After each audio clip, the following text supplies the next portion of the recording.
행하시는 표적을 보미르라. 예수께서 산에 오르사 제자들과 함께 거기 앉으시니 마침 유대인의 명절인 유월절이 가까운지라. 예수께서 눈을 들어 큰 무리가 자기에게 오는 것을 보시고 빌립에게 이르시되 우리가 어디서 떡을 사서 이 사람들로 먹게 하겠느냐 하시니, 이렇게 말씀하시면 친히 어떻게 하실 것을 아시고 빌립을 시험 보자 하시니라. 빌립이 대답하되 각 사람으로 조금씩 받게 할지라도 200데나리온의 떡이 부족하리이다. 제자 중 하나 곧 시몬 베드로의 형제 안드레가 예수께 여짜오되 여기 한 아기가 있어 보리떡 5개와 물고기 2마리를 가졌나이다. 그러나 그것이 이 많은 사람에게 얼마나 되긴 쌈나이까. 예수께서 가라사대 이 사람들로 앉게 하라 하신대 그곳에 잔디가 많은지라 사람들이 앉으니 수요가 5,000명쯤 되더라. 예수께서 떡을 가져 축사하신 후에 앉은 자들에게 나누어 주시고 고기도 그렇게 저희의 원대로 주시다. 저희가 배부른 후에 예수께서 제자들에게 이르시되 남은 조각을 거두라 버리는 것이 없게 하라 하시므로 이에 거두니 보리떡 5개로 먹고 남은 조각이 12바구니에 찼더라. 거기까지 무슨 말씀 같습니다.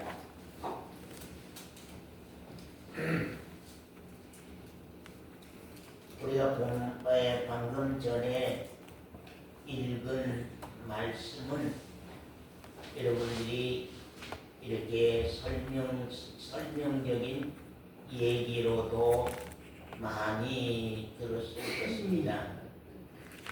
여러분, 여기 이제 주님이 벳세다 광야에 가셨는데 유대인들의 수많은 무리들이, 수많은 사람들이 예수님이 계시는 벳세다 광야에 몰려들었습니다. 그런데 예수님이 이제 벳세다 광야에 모여드는 사람들, 참 그 사람들은 거기 우리가 2절에 말씀한 것처럼 큰 무리가 따르니 이는 병인들에게 행하시는 표적을 보미르라 그런 말씀입니다. 이 수많은 병자들과 또 병 고침을 받은 사람들이 예수님이 벳세다 광야에 가셨다는 말을 듣고 벳세다 광야로 몰려왔는데 그 사람들이 얼마요? 5,000명. 5,000명쯤 되는 사람들이 예수님 앞에 몰려왔습니다. 그 몰려온 사람들의 목적은 무엇이었을까요? 몰려온 사람들의 목적. 거기에 몰려온 사람들의 목적은 무엇이었을까요?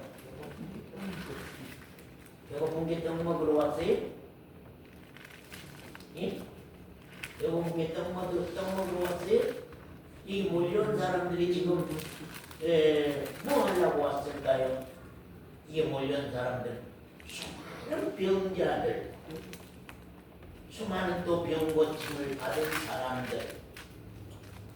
근데 그런 목적, 주님의 행하시는 표적과 주님이 행하시는 이적을 보고자 원하는 목적으로 거기에서 일어나는 놀라운 일들을 구경하고자 원하는 목적으로 여기에 벳세다 광야에 5,000명이라고 하는 사람들이 몰려들었다고 말입니다. 만약에 여러분이라고 하면 여러분은 벳세다 광야에 무슨 목적으로 가겠습니까? 여러분 자신이라고 하면 그 베스다 광야에 5천 명이 지금 늘 앉아 있습니다. 그들을 내려다 보시고 주님께서 먼저 생각하는 것은 무엇이냐 하면 무엇이겠어요? 베스다 광야에 5천 명을 어때요? 먹여야 되겠다고. 베스다 광야에 5천 명을 먹여야 되겠다고. 이 베스다 광야에 5천 명의 생명을 살려야 되겠다고. 예. 그 마음이, 그 생각이 예수님의 마음 가운데는 크게 목적이 됐고, 크게 그 마음이 크게 들었습니다. 우리가 이 성경으로만 볼 때에는 정말로 거기 모인 사람들이 배가 고팠다 그렇게 생각할 수 있지만, 예수님은 그들이 배가 고파서, 우리 육신의 배가 고파서 육신에 밥 먹이기 위해서 거기에 모이라고 한 것도 아니고, 또한 그 사람들마저도 거기에 모였던 것은 아닙니다. 이제 차후에 우리가 갈릴리 바다를 건너서 이제는 갔을 때에는 떡 먹는 것 때문에 거기에 따라온 사람들도 있었던 사실을 우리가 성경 말씀에서 본다고 말입니다. 예수님은 생명 살리는 것입니다. 어제도 저하고 오랜 시간 동안 그 얘기를 한 젊은이가 스스로 내가 교회를 가야 되겠네요 그렇게 확답을 하고, 또 어제 저하고 약속하고 주소 찍어 보내주세요 그래 주소 찍어 보내줬는데 지금 안 나타났어요. 아이고 나도 살아야 되겠습니다. 이제 그런 얘기를 했거든요. 근데 예수님은 지금 베스다 광야에 5천 명을 떡 먹이는 목적이 아니라 주님이 그 생명들을 정말로 유월절 양으로 말미암아 저들을 살려야 되겠다고, 유월절 무교병으로 말미암아 저들을 살려야 되겠다고 하는 그 심령이 아주 컸던 사실을 우리가 이 말씀 속에서 이제 생각할 수 있습니다. 뒤로 쭉 가보면은, 그럼 여기 유월절은 지금 다 됐는데, 유월절이면 저들이 살리는 떡을, 정말 살리는 떡을, 살리는 피를, 살리는 떡을 먹어야 되는데, 저들이 표적이나 이적이나 기적만 보려고 여기 몰려들었다고 하는 사실입니다. 그러나 유월절이 가까웠는데 이스라엘 백성들이 먹어야 할 것은 무엇이며, 이스라엘 백성들이 지금 주님 앞에 찾아온 목적이 무엇인지를 알지 못하고 온 사람들에게 오늘 이 영원한 생명의 떡을 모델로, 모형으로 그들에게 가르치기 위하여서 5천 명을 보리떡 5개와 물고기 2마리로 먹이고 12강유리가 남는 사건이 여기 벌어지게 됐던 사실을 봅니다. 여러분은 여기가 벳세다 광야라고 한다고 할 때에 여러분 무슨 목적으로 여기 오셨습니까? 무슨 이유 때문에 여기 오셨습니까? 예배당에 교회에 오는 이유는 무엇입니까? 교회에 오는 목적은 무엇입니까? 제가 어제도 그 사람에게 우리 교회에서 당신에게 어떤 밥을 주겠다고 지금 오라고 하는 것도 아니요, 옷을 주겠다고 오라고 하는 것이 아니다. 당신의 영원한 생명을 살리기 위해서, 당신의 영원한 생명에게 오늘 말씀의 떡을 주시기 위해서 당신을 오라고 하는 것입니다.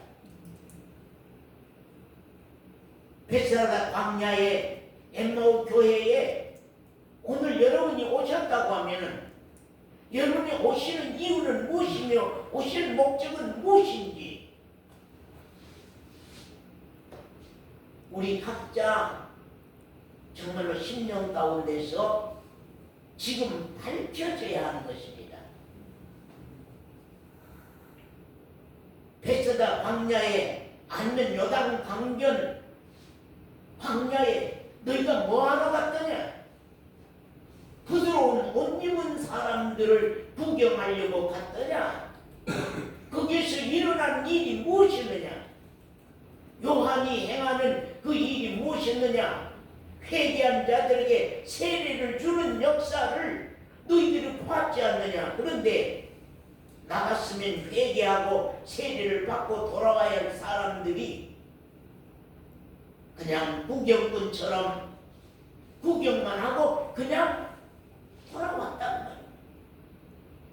양승도님이 오늘 이 자리에 오는 목적은 무엇이냐고 말이에요. 양성도님은 오늘 여기에 오신 이유는 무엇이냐 말이에요.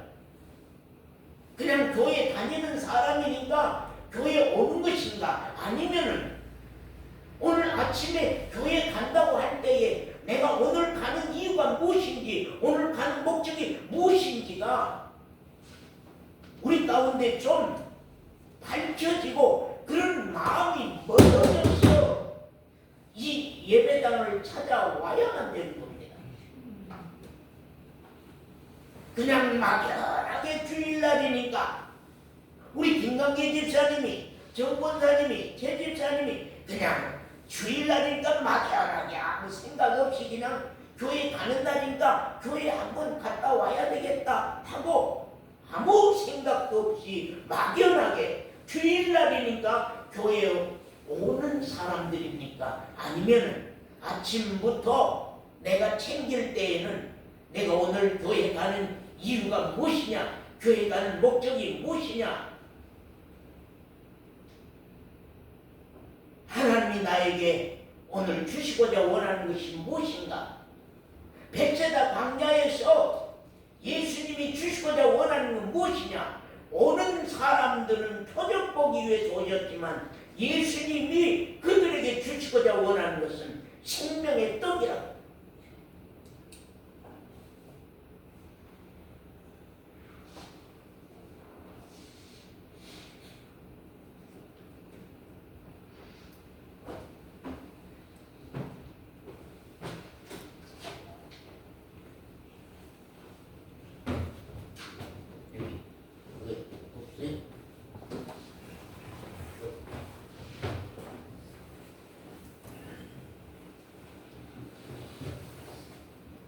자,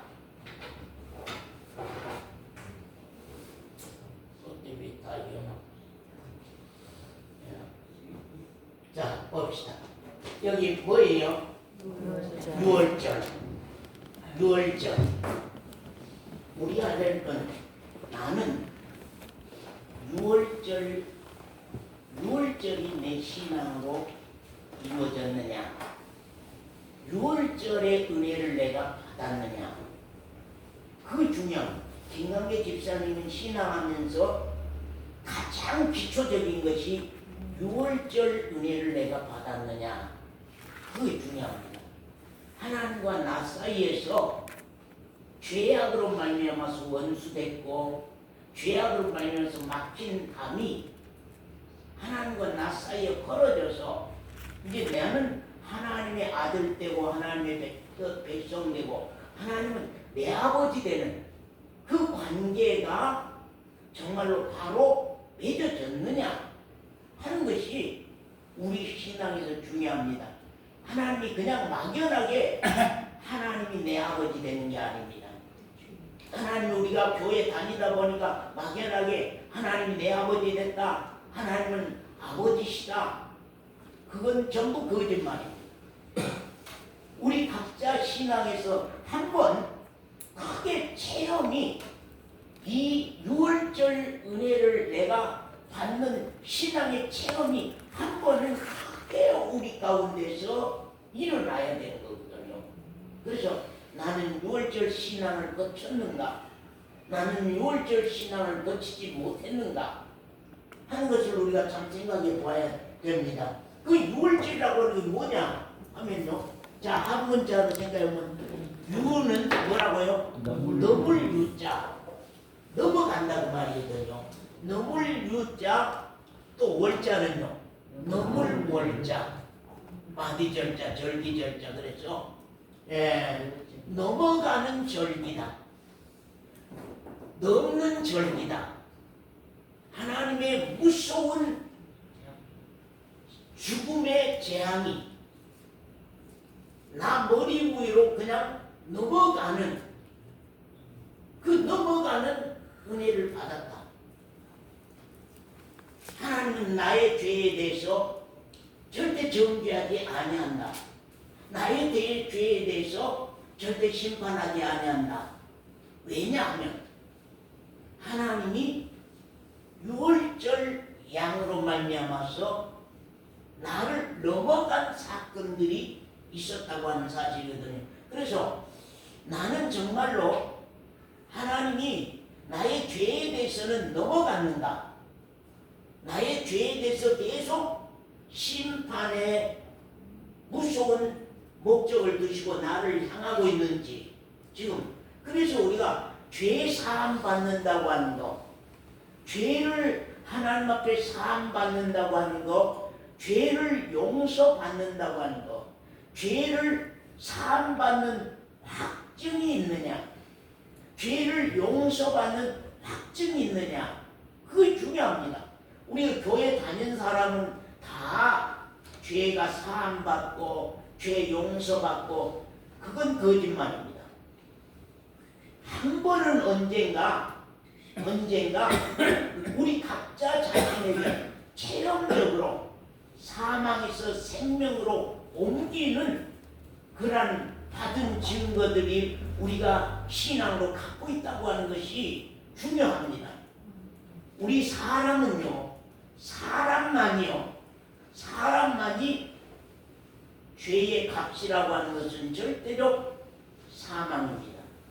그 죄는 값을 치르지 아니하고는 살 길이 없어요. 살 수가 없어요.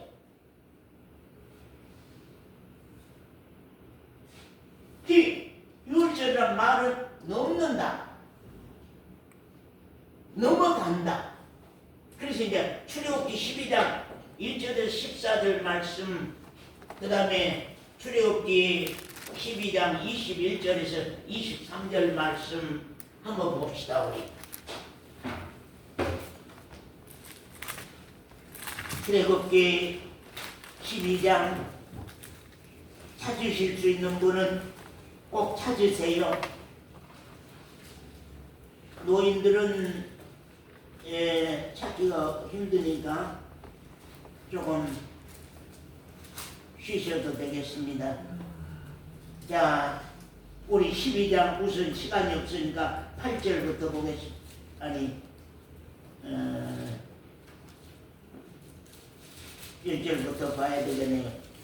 자, 여호와께서 애굽 땅에서 모세와 아론에게 일러 가라사대 이달로 너희에게 달의 시작 곧 해의 첫 달이 되게 하고 너희는 이스라엘 회중에게 고하여 이르라. 이달 열흘에 너희 매인이 어린 양을 취할지니, 뭘 취하라고요? 어린 양을 취할지니, 그 말, 어린 양을 취할지니 그 말입니다. 자, 각 가정대로 그 식구를 위하여 어린 양을 취하되 그 어린 양에 대하여 식구가 너무 적으면 그 집에 이웃과 함께 인수를 따라서 하나를 취하며 각 사람의 식량을 따라서 너희 어린 양을 계산할 것이며 너희 어린 양은 흠이 없고 1년 된 수컷으로 하되 양이나 염소 중에서 취하고 이달 14일까지 간직하였다가 해질 때에 이스라엘 회중의 양이 그 양을 잡고 그런 말입니다. 여기에는 이제 말씀이 없습니다만은 우리가 레위기서나 민수기서 같은 데 보면은 14일까지 준비를 하는데 자기를 괴롭게 하는 날들이 있습니다. 나를 괴롭게 해.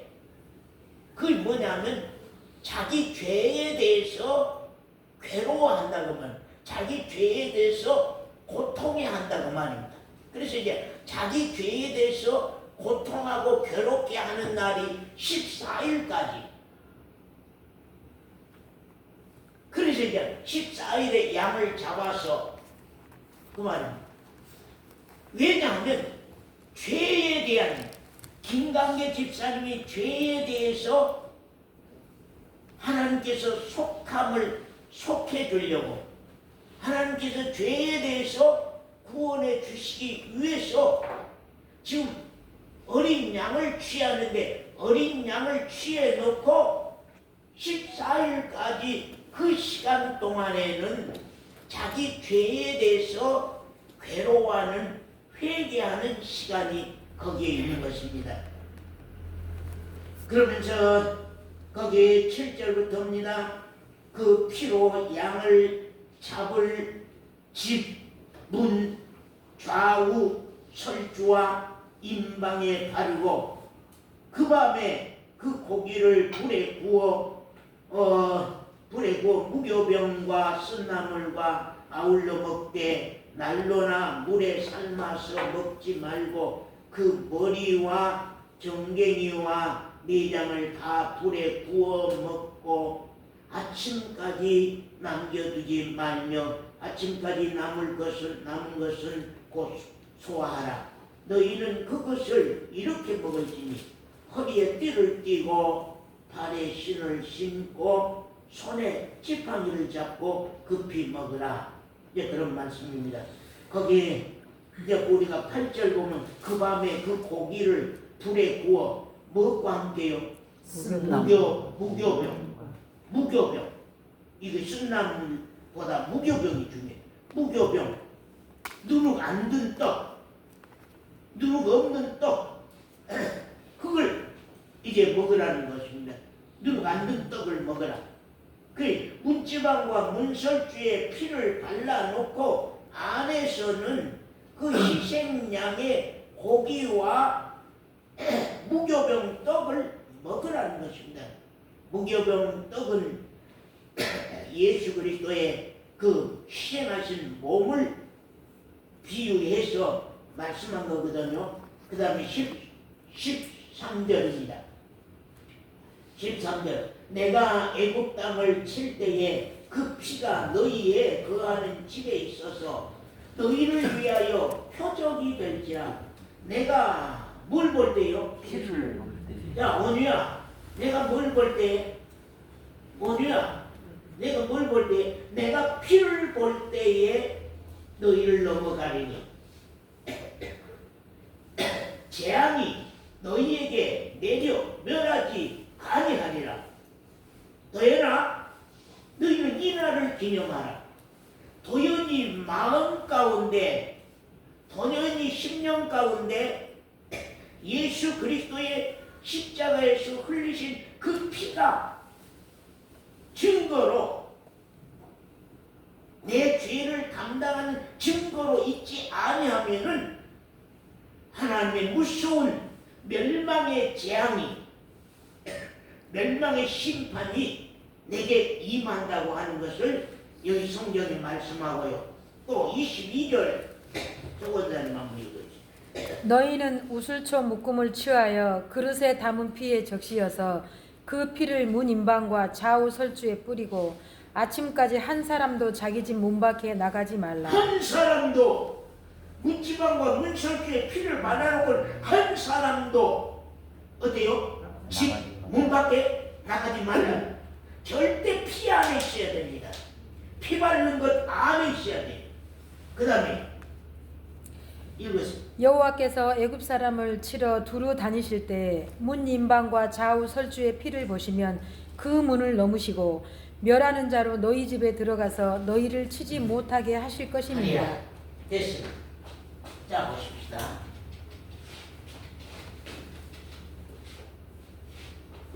이게 잘 어쨌든지 잘 보여야 되니까. 자 여기 봅시다. 이게 뭐라고요? 읽어보세요. 언약의 피. 언약의 피. 두 번째는요. 무교병 떡. 예. 언약의 피는 어때요? 피를 볼 때에 넘어가리니. 피가 있어야 되겠죠. 피가 있어야 되겠죠. 그 다음에 떡은요. 무교병은 받아 먹으라. 받아 먹으라. 이거 내 언약이니라. 이거 하나님의 언약의 피와 하나님의 언약의 떡이 없이는 안 되거든요. 그래서 언약의 피를 바르고 이 무교병 떡을 받아 먹지 아니하면은 우리가 사망에서 생명으로 옮길 수 있는 우리 멸망의 죄악에서 생명으로 구원 얻을 수 있는 길이 없어요. 길이 없어. 네. 길이 없습니다. 그렇기 때문에 이제 우리가 여기 그림을 보면은 여기 사망이 이 집에 지금 사망이 내린 것 같죠? 그림으로도. 예? 이 문 안에 지금 사망이 내린 것 같죠? 어둠의 세력이 지금 캄캄한 것이 이 집에 내리거든. 이 집에는 왜 이 죽음의 그늘이 내려와요? 정원사님, 이 집에는 왜 죽음의 그늘이 내려와요? 예? 문지방과 문설주에 무슨 피? 언약의 피, 약속의 피. 약속의 피가 없기 때문에 하나님이 이미 양을 잡기 전에 그랬잖아요. 하나님이 이미. 그래서 우리가 성경을 예언서라 그러죠. 미리 예자거든요. 미리 말씀해도 그 일이 일어나기 전에 하나님께서 미리 말씀한 것을 오기 전에 내가 믿어야 돼요. 내가 믿어야 돼요. 그 다음에 그 사건이 왔을 때, 그 사건이 응했을 때에, 그 사건이 이루어졌을 때에 하나님이 그때 말씀한 것을 내가 믿었으면 살 것인데 그때 말씀한 것을 내가 무시해버렸단 말이에요. 믿지 않았단 말이에요. 왜 대부분 믿음이 안 자라냐면요. 내 생각이 많은 사람 믿음이 안 자라요. 예. 왜 그러냐면 내 생각과 계산이 말씀 위에 서버려요.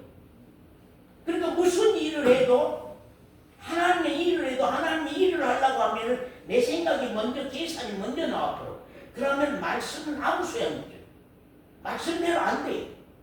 전부 다 하나님의 일도 내 일로 해버려요. 내 일로 해버려요. 그러니까 우리가 항상 우리 교회에서 일 그 얘기를 참 많이 하는 거거든요. 그 여기 보면 이제 사망이 이 집에 임한 이유는 뭐냐면 이미 하나님 몰래 어때요?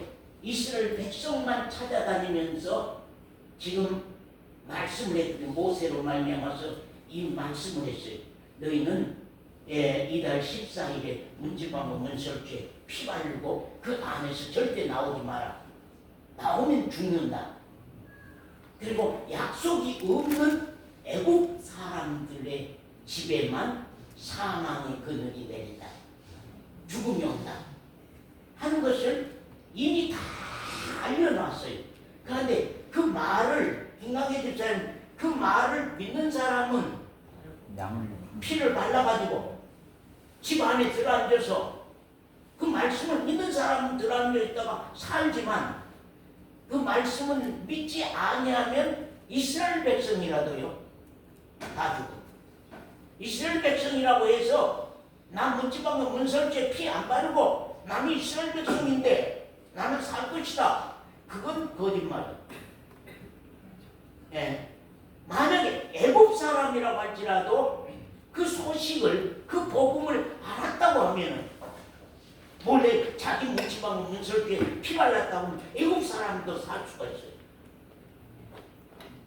그렇기 때문에 중요한 것은 그 약속을 들을 때에 그 약속을 믿느냐 안 믿느냐, 그 약속을 받으냐 안 받으냐, 그것이 참 중요한 거거든요. 그런데 그 말씀에 대한 우리가 믿음을 갖지를 않아. 더 많이 여겨. 히브리서 2장의 말씀처럼 구원의 진리를 가볍게 여긴단 말이에요. 더 많이 여긴단 말이에요. 그러니까 내 믿음이 안 되라. 그리고 내 생각이 앞서버립니다. 그건 내 생각이라고 하는 게 육신에 속한 것인데 땅에 속한 거거든요. 그 약속을 믿는 사람은 그 집 넘어가요. 요 집은 또 피가 없으니까 사망이 와요. 이 집에는 피가 있으니까 넘어가요. 사람으로 이제 그림을 그려보면은 피가 있는 사람과 피가 있는 사람과 피가 없는 사람.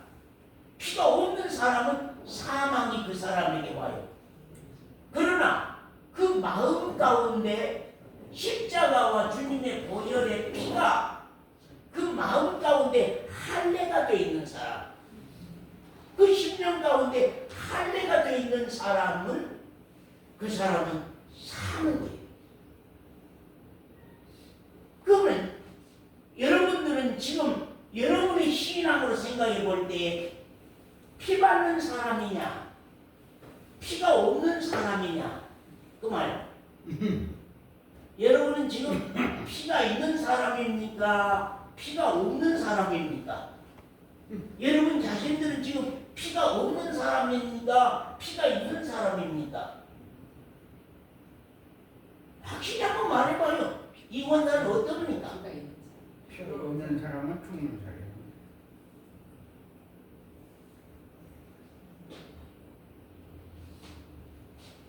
하도 배워놓으니까 나도 피가 있어 그냥. 응? 내가 묵어보진 않았어도 들어본 얘기가 있어. 그래 피가 나한테도 있어. 내가 묵어보긴 안 했지만 내가 체험해보긴 안 했지만 나 들어본 얘기가 많아. 교회 다니면서. 그러니까 나에게도 피가 있어. 만약에 그런 신앙이라고 그건 거짓말이야. 그건 거짓말. 한 번은 나에게 무서운 사건이 짚고 넘어야 돼. 한 번은 짚어져야 돼. 내 신앙 문제가. 내 신앙 문제가 짚어져야, 짚고 넘어가줘야 돼. 제가 어느 성도님이 신앙 얘기를 쓰는 속에 이제 참 그 걱정하는, 정말로 한 영혼을 걱정하는 내용들을 이렇게 읽어보면서 모르는 사람과 아는 사람, 믿는 사람과 믿지 아니한 사람 차이거든요. 믿는 사람은 이렇게 자기 영혼에 대한 그 영혼들에 대한 걱정이 크지 않아요. 그러나 믿음이 없는 사람들, 교회를 다니면서도 믿음이 없는 사람들은 그것이 문제가 안 돼요. 아무 상관없어. 약속과는 아무 상관없어. 우리가 베세다 광야로 우리 한번 와봅시다. 요한복음 6장 이 말씀만 좀 보고 갑시다. 우리 시간이 없어도.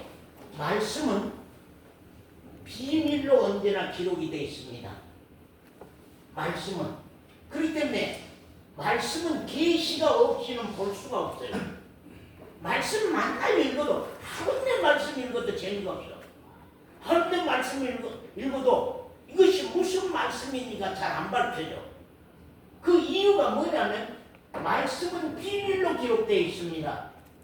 그렇기 때문에 계시가 없이는 말씀을 볼 수가 없어요. 그래서 우리가 계시가 있으냐, 계시가 있어야 된다, 계시가 있어야 된다, 계시가 있어야 된다. 이건 왜냐하면 기독교 신앙은 배운 신앙이 아니에요. 배운 사람은 계시 없이도 배운 것 갖고 얼마든지 설교할 수 있어요. 계시 없어도 배운 것 갖고 얼마든지 설교할 수 있어. 그러나 그렇게 설교했다고 한달지라도 문제가 일어나면은 배운 것 갖고 하는 사람은 도망가 버려. 왜? 도망가 버려. 남의 목자예요. 참 목자가 안 돼. 나의 목자가 돼버려. 그냥 가버려. 이게 무서운 사건이 벌어지는 거거든요.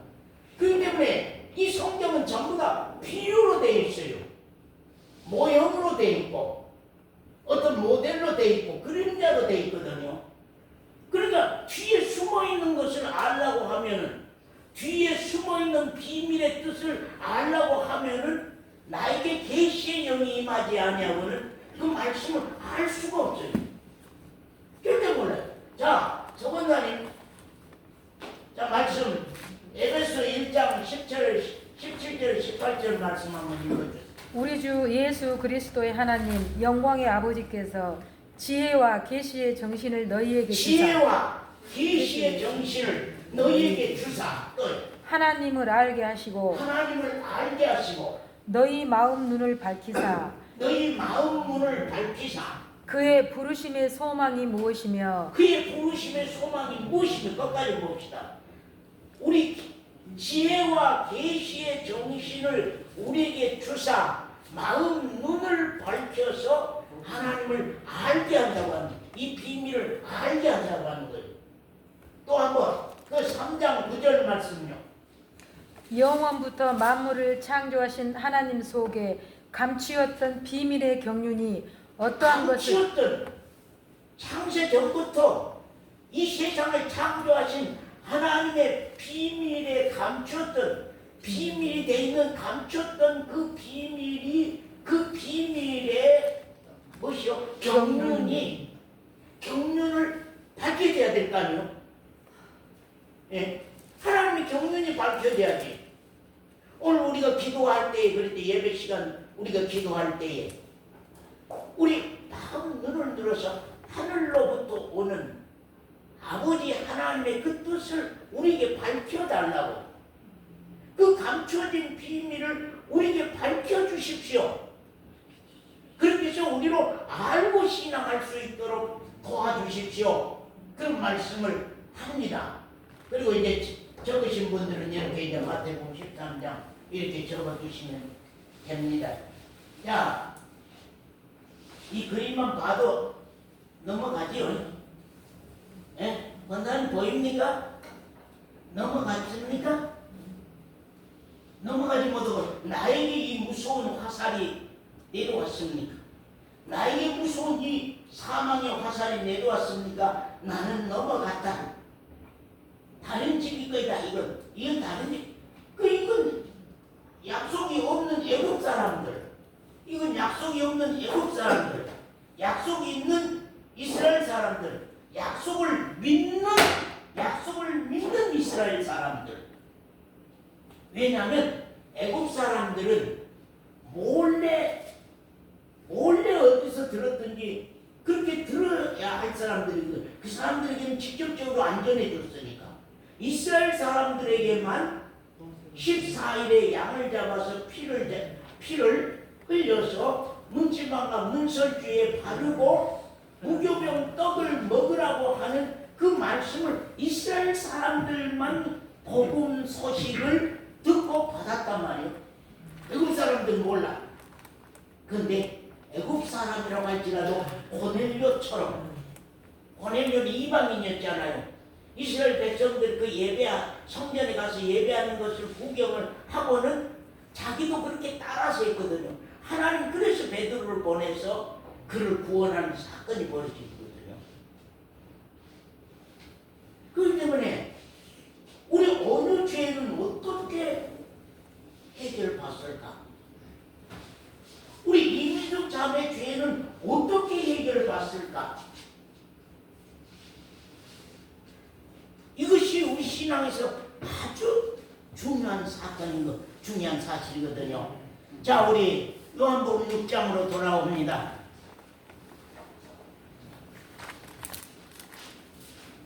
요한복음 6장 자 26절 봅니다. 예수께서 대답하여 가라사대 내가 진실로 진실로 너희에게 이르노니 너희가 나를 찾는 것은 표적을 본 까닭이 아니요 떡을 먹고 배부른 까닭이로다.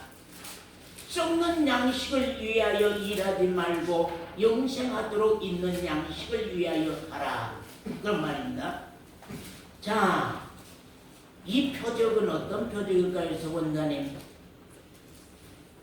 여기 지금 저 벳세다 광야에서 갈릴리 바다를 예수님이 건너왔거든요. 디베라 바다를 건너왔어요. 지금 성경인데 시간이 없어 쭉 읽어보면은 건너와서 있는데 거기에 벳세다 광야에 있던 사람들이 또 막 몰려왔어요. 또 몰려왔어. 너 이거 어찌 또 여기까지 왔느냐? 어찌 왔느냐? 근데 말이요.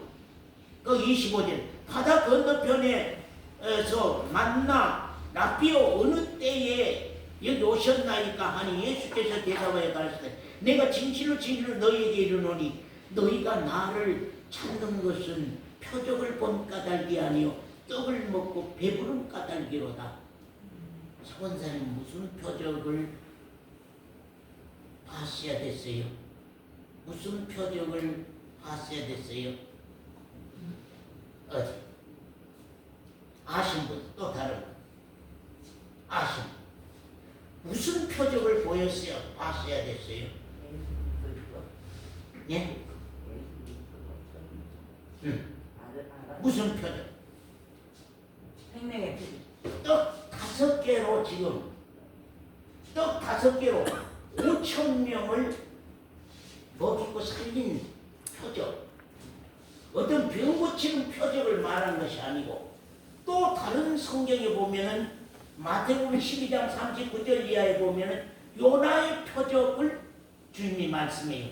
내가 보여줄 표적은 이 악하고 음란한 세대는 병 고치는 표적만 원하지만 이 악하고 음란한 세상 사람들은 병 고치는 표적만 위해서 나를 따라왔지만 내가 너희들에게 베풀고자 원한 떡은 너희 죄값으로 내가 죽고 너희 생명을 다시 살리기 위해서 나도 다시 산다고 하는 그 요나의 표적을 주님께서 보여주시기를 원했던 사실을 봅니다. 근데 여기 보면은 그냥 떡 먹고 배부르는 그래서 또 떡 한 번 얻어먹자. 근데 그 떡이 어떻게 왔느냐 그 말이에요. 세상에 떡 5개로 이 5,000명을 먹이는 이 표적적인 떡은 뭘 우리에게 말씀한 것이냐 하는 거죠. 자, 김권사님 빌립이 이 떡 5개로 갖고 떼어서 줬다면 5,000명 먹일 수 있어요 없어요? 예? 없어요. 빌립이 아니면 베드로가 안 됩니다. 그 주님의 손에서 떼서 나간 거예요. 주님의 손에서 떼서 나간 겁니다. 지금 생명의 뜻. 예, 그걸 생명의 떡 그걸 말하려고 하는 거거든요. 지금 그러면서 이제 그 밑으로 또 내려옵니다. 자 33절 서원사님 읽으시오. 하나님의 떡은 하늘에서 내려 세상에게 생명을 주는 것이니라. 예, 하나님의 떡은 내가 광야에서 5,000명을 먹였다. 근데 그것을 지금 비유로 모형적으로 지금 영원한 생명의 떡을 예수님이 영원한 생명의 떡이 될 것을 지금 말한 거거든요. 그래서 이제 주님이 손수 떼어줘서 5,000명을 먹인 겁니다. 그걸 지금 쭉 말씀을 이어가고 있습니다. 하나님의 떡은 하늘에서 내려 세상에게 생명을 주는 것이니라. 저희가 가로되 주여 이 떡을 항상 우리에게 주소서. 그 다음에 같이 한번 해볼까? 예수께서 가라사대 내가 곧 생명의 떡이니 내게 오는 자는 결코 줄이지 아니할 터이요 베세다 광야에서 주님께로 오니까 5천 명이 그날 굶었어요? 배불리 먹었어요? 배불리 먹었죠. 내게 오는 자는 결코 줄이지 아니할 터요 나를 믿는 자는 영원히 줄이지도 아니하고 목마르지도 아니할 것이니라. 예, 아니할 것이니라 하는 거거든요. 그래서 주님 자신이 생명이 떠 있다는 거예요. 너희가 나를 먹어야 된다는 거예요. 그래서 유월절 떡, 무교병 떡, 그걸 하나님께서 주셨단 말이에요. 그래서 우리가 성찬 때에 우리가 포도주 피를 우리가 받고 그 다음에 떡을 받는 거거든요. 그래서 양의 피를 문지방과 문설주에 바르고 그 다음에 안에 들어앉아 있는 사람들이 다 무교병 떡을 먹었다고 하는 사실입니다. 그래서 언약의 떡과 언약의 피를 우리가 받지 못한다면, 믿지 못한다고 하면 이건 사망입니다. 멸망입니다. 그래서 예수께서 가르칠 때 내가 그 생명의 떡이니 내게 오는 자는 결코 줄이지 아니할 터이요 나를 믿는 자는 영원히 목마르지 아니하리라. 그랬단 말이에요. 내가 그 생명의 떡이다. 그러면 생명의 떡은 어떻게 돼야 돼요? 이제 먹어야 되죠. 자, 말씀 또 50절부터 권사님 읽으세요. 이는 하늘로서 내려오는 떡이니 사람으로 하여금 먹고 죽지 아니하게 하는 것이니라. 나는 하늘로서 내려온 산 떡이니 사람이 이 떡을 먹으면 영생하리라.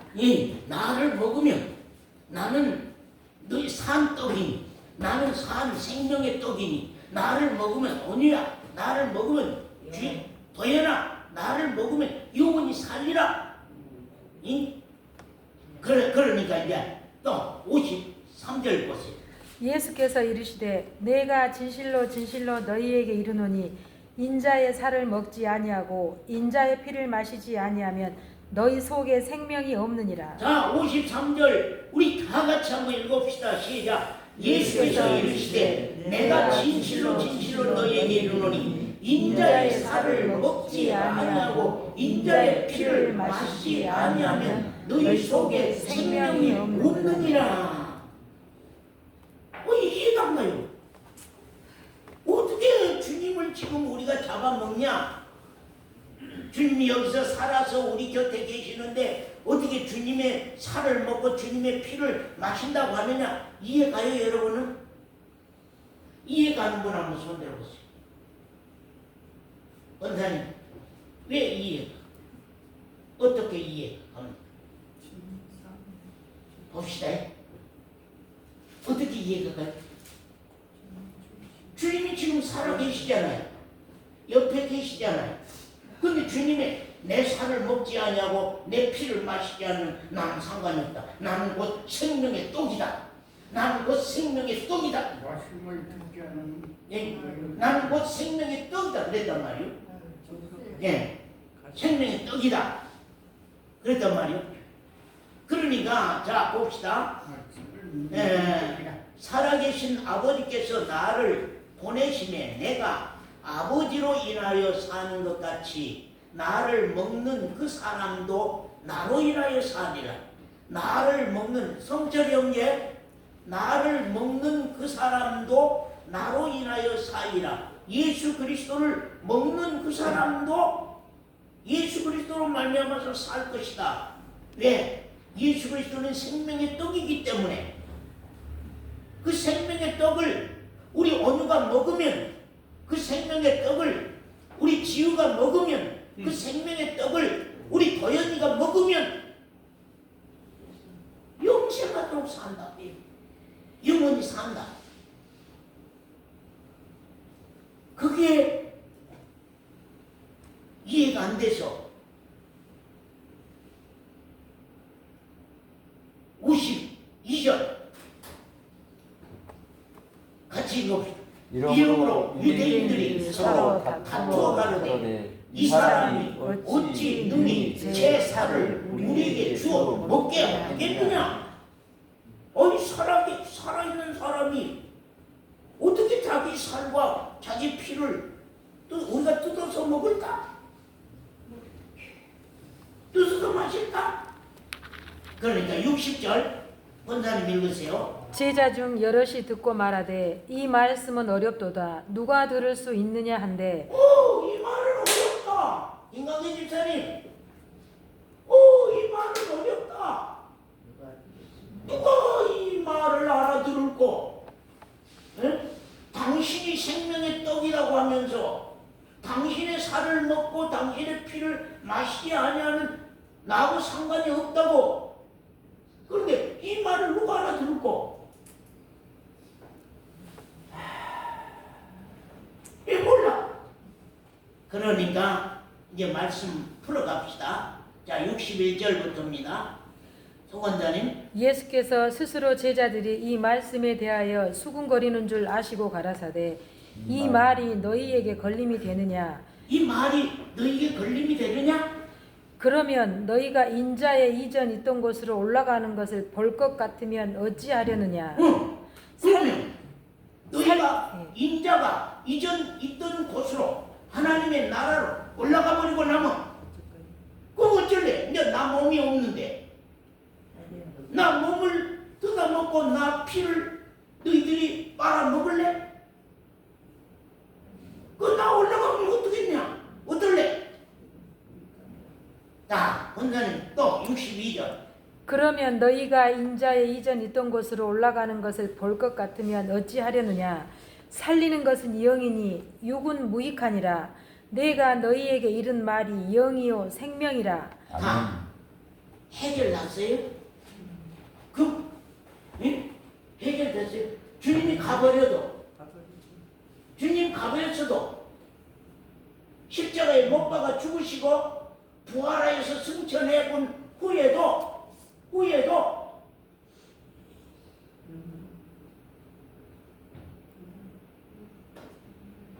인자의 이전 곳으로 올라가는 것을 보면 어찌하려느냐? 나 없는 세상에서는 어떻게 할래? 제가 때로 이제 그런 마음 먹습니다. 어찌하든지 내가 살아있는 동안에는 열심히 어제 저녁에도 이제 그 1시까지 이제 성경 보고 1시까지 이 차들을 이제 그리고 쓰고 했거든요. 왜냐하면 내가 살아있는 동안에 어찌하든지 이게 귀 구멍이라도 조금이라도 튀어서 내가지고 듣는 자들로 밝혀놔야 된단 말이에요. 그래야만 다음에 내가 세상을 떠나버린 후에라도 우리 온유가 지우가 그때 우리 할아버지 목사님이 이런 말씀을 하셨고 이런 말씀을 증거했는데 그래 맞아 우리를 살리는 것은 영이지 육은 무익하지 주님의 몸뚱아리를 먹냐고 말해 육은 무익하다고 말은 주님의 몸의 살을 먹어서 너희가 생명을 얻느냐 주님의 여기 몸에 흘리신 피를 너희가 먹어서 마셔서 그걸 너희가 살겠느냐 그 말이요. 중요한 것은 내가 너희에게 지금까지 하는 말씀이 영이요 생명이라고 말이야. 말씀이 이 목사가 죽어버렸어도 그분이 하는 말씀이 왜 제가 우리 집에 테이프에 한 상자 있어요. 돌아가시면 뭔 소용 있느냐고 다 메풀자고 그래 싸요. 근데 나는 꼭꼭 감싸서 놔뒀어요. 그게 무엇이냐면 이 목사가 살았을 때에 이런 말씀을 외쳤구나 하는 것을 증거로 거기에 남겨둔 것이고 여러분 이제 USB라도 좀 남겨둬라. 그러니까 이제 여러분들이 그것도 힘들다고 안 해보는 게 이제는 유튜브로 남겼던 유튜브가 계속 남아있을런지는 모르겠어요. 예. 앞으로 무슨 엊그제 들어보니까 무슨 계정 무슨 계정 나오는데 그 다 없어져 싹 사라져.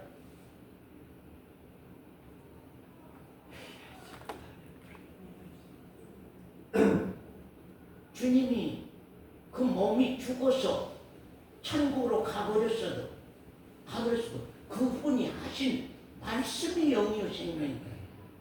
그 말씀이 나다 그 말, 그 말이 나다 그 말이. 이 목사 설교했던 그 테이프 소개가 이 목사가 들었구나. 그분이 이렇게 말씀했구나. 그 말이 나다 그 말이. 도연이는 때때로 군대 가서 3월달 군대 간다고 그래서 내가 지금 엄마한테 긴 메시지를 어제 보냈지요. 도연이 3월달 군대 간다고 하는데 대신 그 자리에 와서 했지 않느냐. 하나님 앞에서 우리 교회에 약속한 그것이다. 그렇기 때문에 만약 그 약속을 지키지 아니할 때의 하나님의 어떤 진노가 얼마나 무서운 것인가를 생각해봐. 그리고 메시지를 길게 보냈어요. 이 주일은 2월 마지막 주일이다. 다음 주일이 3월 첫 주일이다. 3월 첫 주일에 얼굴 보이지 아니하면 우리는 뭐라고 하겠느냐? 우리는 뭐라고 기도하겠느냐?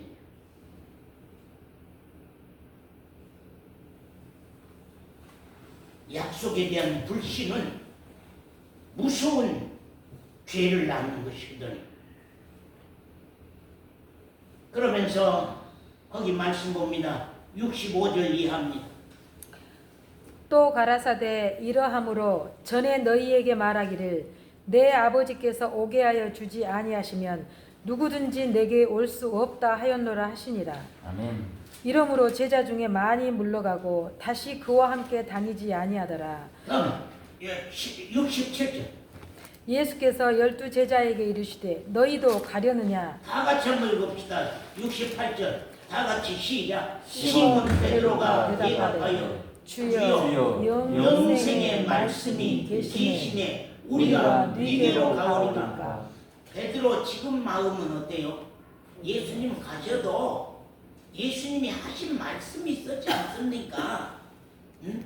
예수님이 하신 말씀이 있으니까 우리 걱정하지 마십시오. 당신 하신 말씀이 주님이고 주님이 말씀입니다. 응? 그 말씀입니다. 지금 그 말씀. 그러면 이 말씀들만 보고 마칩시다. 거기에 6장 68절 말씀 아까 보았던 말씀인데 시몬 베드로가 대답하여 가로되 주여 영생의 말씀이 계심에 우리가 네게로 가오니까. 영생의 말씀이 계심에 우리가 누구로 가겠습니까? 네. 말씀이 계시는데 말씀이 있는데 우리가 어디로 가겠습니까?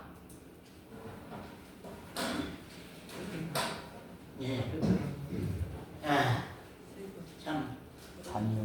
그 다음에 요한복음 14장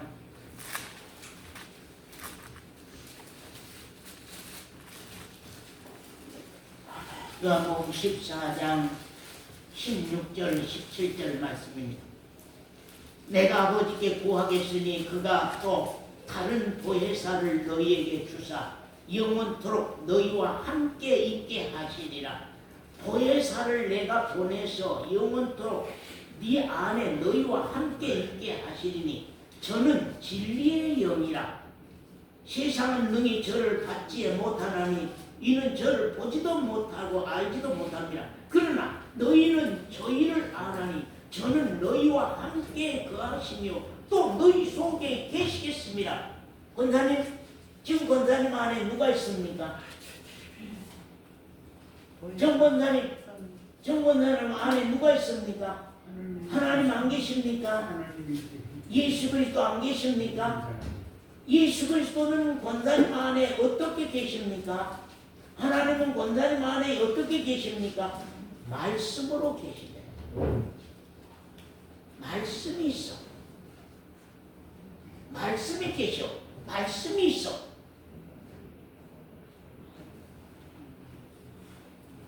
진리의 영으로.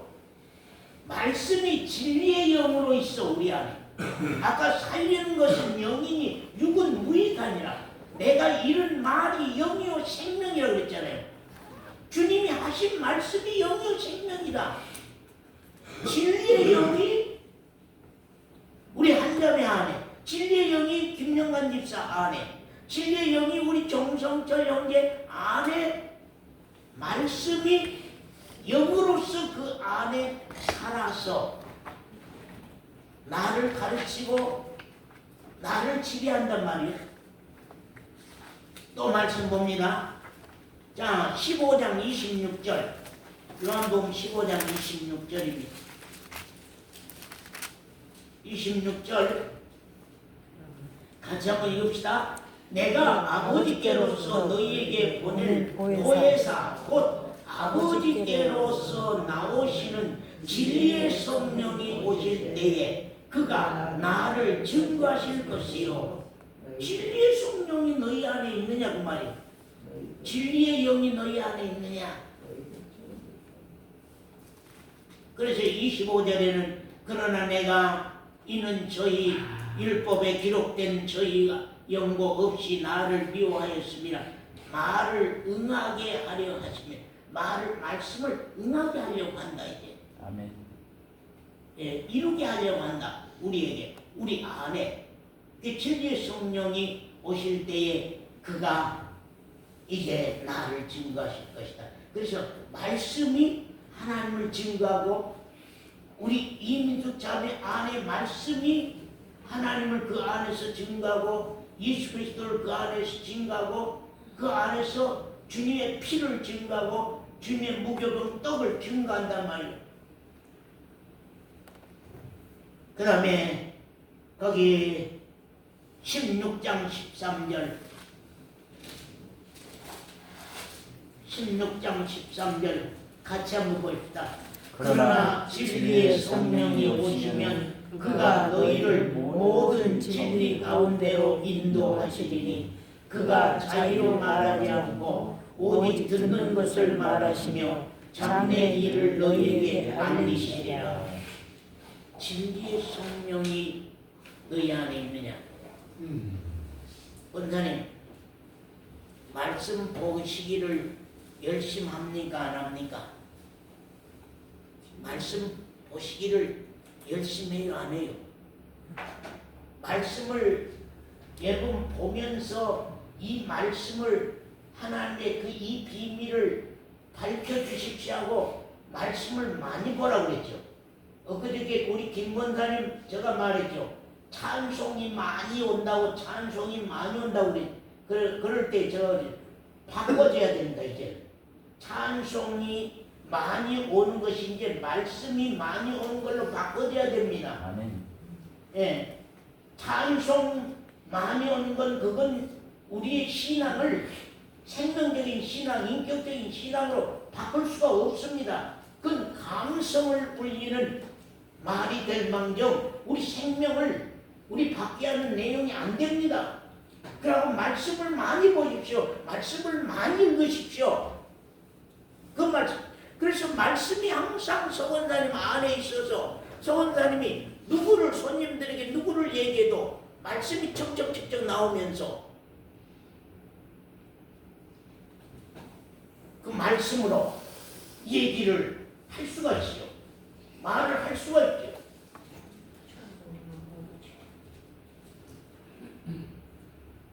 왜? 말씀이 생명의 떡이 말씀 생명의 떡이라. 말씀이 영이요. 말씀이 생명이라는 거예요. 말씀이 하나님이요. 하나님이 말씀이요. 말씀이 예수 그리스도시요. 예수 그리스도가 말씀이라는 거예요.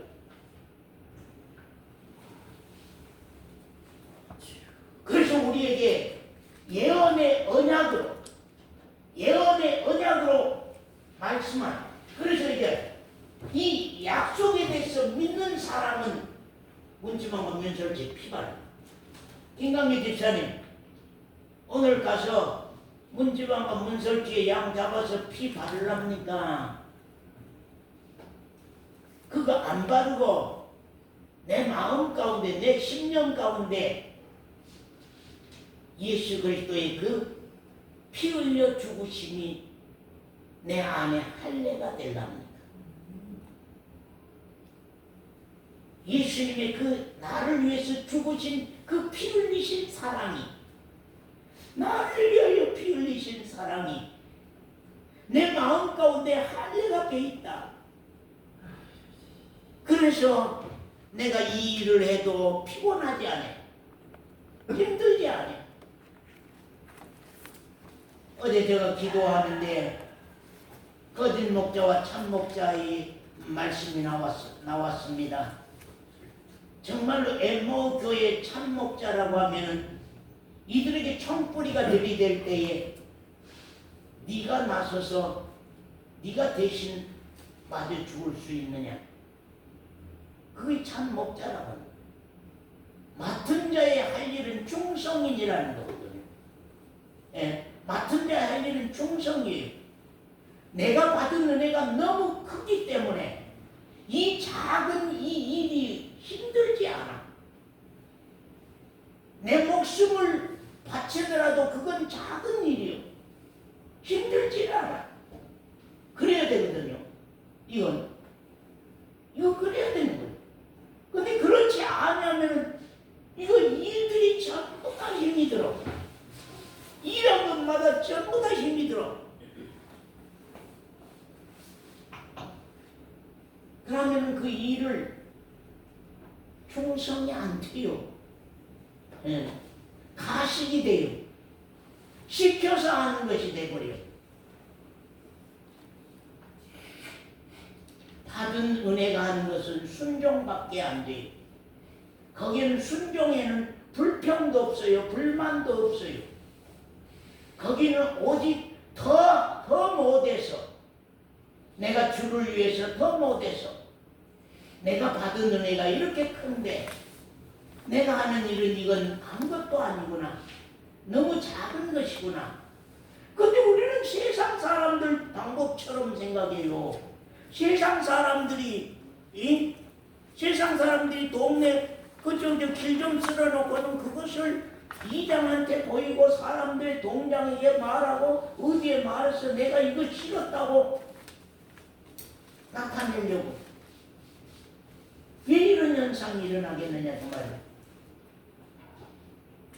이 동네 사니까 나는 이것도 감사해요 하고 쓸 수 있는 사람, 이 동네 은혜를 받고 사니까 내가 이 동네를 위해서 이것 할 수 있는 것. 그래서 받은 은혜가 나를 살게 하는, 그래서 그 안에 말씀이 영으로 살아야 되거든요. 말씀이 영으로 살아야 되는데 아멘. 누구에게 얘기하려고 하면 말씀 한마디가 안 나와. 말씀 한 자리가 없어. 그럼 본인도 답답하지요. 우리 신앙이 이렇게 돼서는 안 된다고 하는 사실입니다. 그래서 오늘 주님이 말씀한 건 베세다 광야로부터 시작해서 쭉 말씀을 풀어 나옵니다. 어디까지 풀어냐? 말씀이 주님이라고 하는 사실까지, 말씀이 영이라고 하는 사실까지.